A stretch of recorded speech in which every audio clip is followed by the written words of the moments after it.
today I'm talking about fear. Fear not. FDR, in his first inaugural address, said, the only thing we have to fear is fear itself. And while that has become a cliche for us, there's always truth in cliches. So I was interested to learn that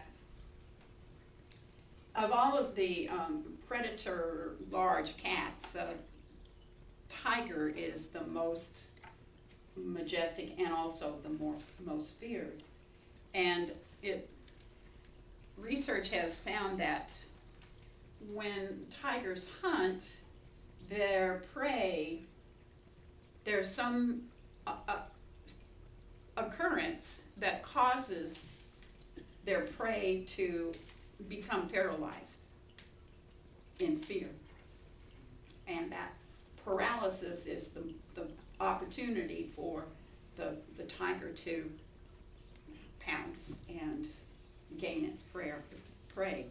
So sometime back, the Fauna Communication Research Center did some research on tigers, and they discovered that these creatures roar, absolutely, and their flashes of their color from the forest or wherever they're coming from is very frightening. But also there is an undertone, a sound that they make that is beyond or below our sound range, but we feel the vibration of it. And that vibration of that lower tone is what causes them to be so scary, and what causes us to become paralyzed at the threat of a tiger attack. So isn't it true that we all have that sort of same reaction from our fears, that we become paralyzed by our fear, and we're not sure about what to do or how to do it? And that's why fear is so fearful, because we're paralyzed by it so often. We have to mull things over and mull our reactions over, and we become inactive. And that's the real threat, is not knowing what to do, being paralyzed by inaction, being paralyzed by uncertainty. There was a Japanese soldier, Shohoyo Koei, who was imprisoned for 28 years. And it wasn't a prison of bars or buildings. He was in Guam when the war was over, and the Americans were going to land in Guam. And he was so fearful of being taken captive that he ran into the woods, and he hid in the woods for 28 years. He was imprisoned by his own fear for 28 years. Not because the Americans had come and taken him captive, but only because he feared that they would. So 28 years later, some natives of Guam found him and convinced him finally that it was safe for him to come out, that the Americans were not going to harm him. 28 years he was imprisoned by his fear. And how many of us are also imprisoned by our fear? That low level of anxiety, expectation of something dreadful that's going to be happening to us. think we all live in fear of one thing or another. So here's some of the things that Forbes magazine says that people fear the most. There's 10 of them. The 10th one, or the lowest of the 10, is losing your freedom. We fear losing our freedom. And in truth and fact, we know that no one can imprison us without our permission. They physically can, but they mentally cannot. And that's how that Japanese soldier was imprisoned, fearing the loss of his freedom. And we know that that's not something that can happen. People can hold your body hostage, but they can never control your mind. Therefore, we never actually lose our freedom. Fear of the unknown. Well, we never know from moment to moment what's going to be happening. And it's ridiculous to fear the unknown because, as we know, our thoughts are creative. And when we fear the unknown, we are creating the circumstances and the situations for which we can become afraid. We fear pain. And in this day and age of palliative care, we know that pain can actually be managed quite easily. And when we resist pain, the pain becomes more intense. To manage pain is to move into it, to release into it. The 7th fear is disappointment. We fear disappointment. And so as the Buddhists know, and we know in this philosophy, when we have no expectations, then we have no disappointments. And in regard to pain, we know, as the Buddhists say, that pain is inevitable, but suffering is optional. And that is actually the same for disappointment.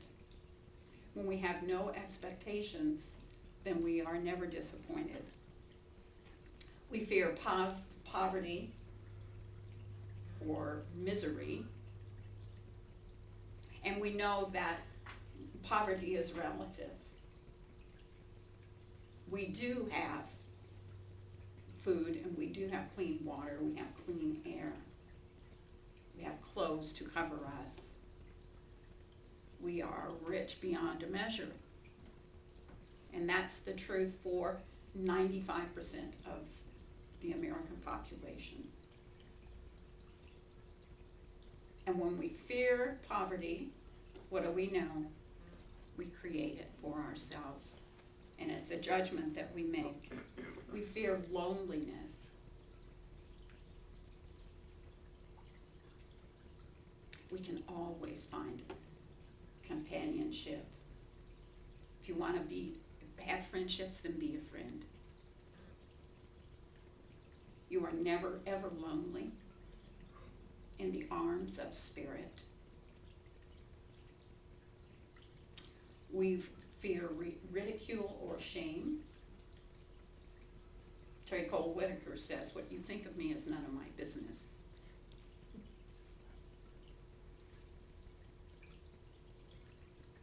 We fear rejection. What you think of me is none of my business. We fear death. And in this philosophy, we know that the spirit is always ongoing, that we can never die. And we fear failure. That's the number one fear, which is the most unreasonable fear that there is. All things are relative. Failure is a personal judgment. And just like people who have a need for perfection, that's self-torture.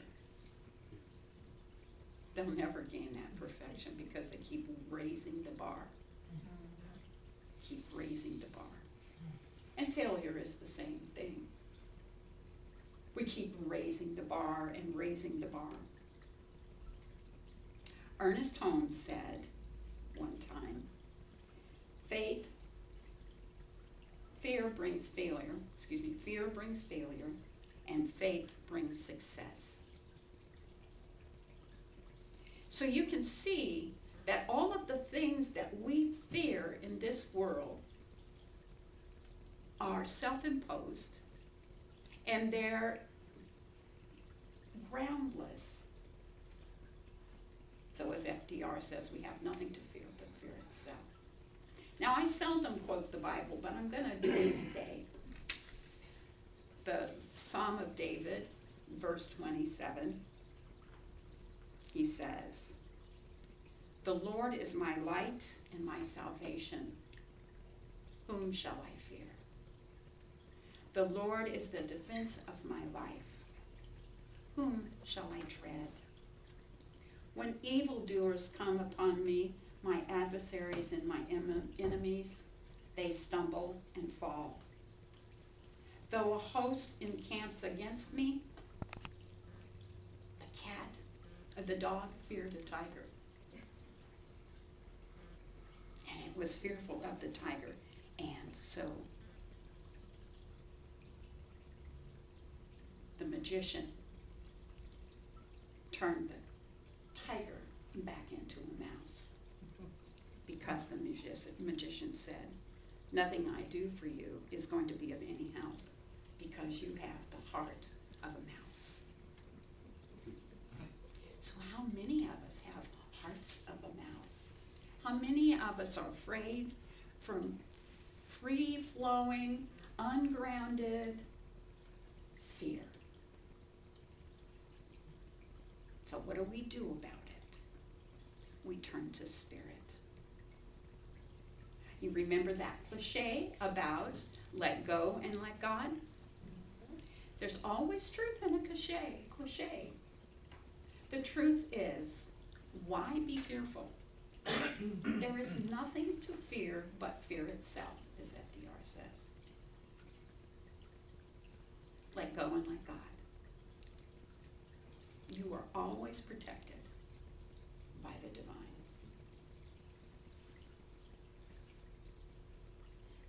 So,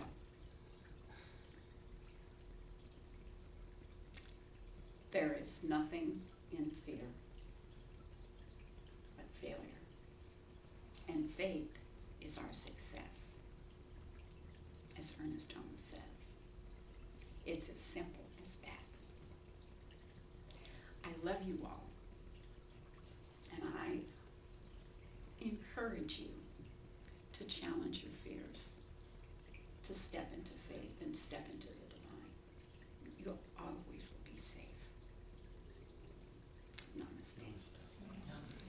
So I would invite the practitioners to join with me to hold the consciousness of this community as we hold it in prayer.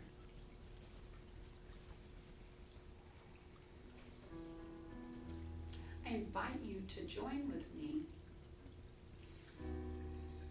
as I move into that place of safety and sanctuary. That is my connection with the divine.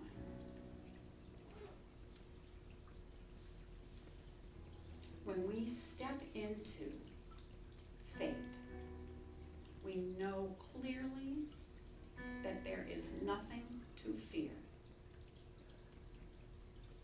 The divine is always our protection. The divine is always supplying everything we need. We can always step into glory with our faith and our courage. There is nothing to fear but fear itself, because we understand and know that fear is as creative as faith. So at this moment, I let go of everything that I fear. I let go of the fear of all things, and I step into a knowing that my life is filled with abundance, with love, with care, with community, with fellowship, with dynamic, vigorous, and vital good health. All that I long for is mine to claim. It's as simple as that. And so I lay claim to all of the good that I've ever heard of, that I've ever seen, that I've ever dreamed of. It is mine by divine right order. I claim that for myself, and I claim that for each one of us. I celebrate the goodness that is faith in the divine.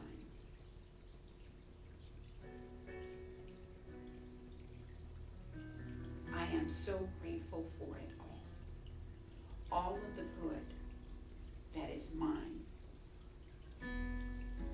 simply by claiming it.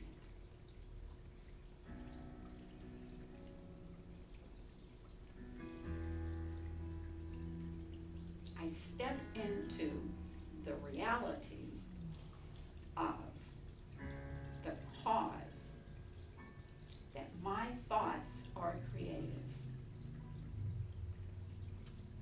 And the only thing that I have to fear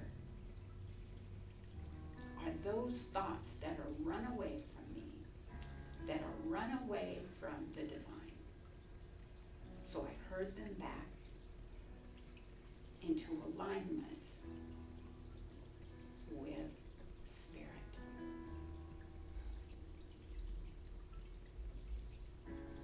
And so at this moment, I know that it is done. And I rejoice in that knowledge. And I rejoice in all of the good. And I invite you to claim that good with me by declaring it done and by saying, and so it is. And amen.